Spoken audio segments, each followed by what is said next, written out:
تياجوز بيتزا عامل عرض على البيتزا في وسط الاسبوع من الحد للاربع.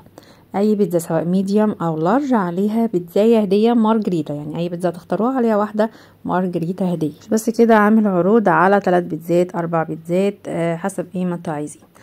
تعالوا نشوف بقى العرض. كان واحدة وعليها واحدة مارجريتا هدية، فاحنا خدنا بيتزا تشيكن رانش، فانا طلبت الرانش بره عشان انا ما بحبش الرانش، فاللي عايز يحط الرانش اللي هو ده يحطه بقى ايه زي ما هو عايز. تمام. هي البيتزا حلوه ما شاء الله، العجينه حلوه، هي عجبتني وكل حاجه، بس في نقطه واحده ان الحشو كتير قوي قوي قوي والجبنه قليله. يعني انا من رايي ان انتوا شيلوا حشو، يعني قللوا الحشو شويه ويزودوا الجبنه. يعني هي البيتزا جبنه، انا عن نفسي عندي البيتزا جبنه، بس في العموم هي التجربه حلوه، يعني انا عجبتني. و دي الاسعار اللي احنا دفعناها. خدنا 4 بيتزات يعتبر ب 430 جنيه، حلو جدا. متنسوش بقى تعملوا لي لايك وشير، والسلام عليكم.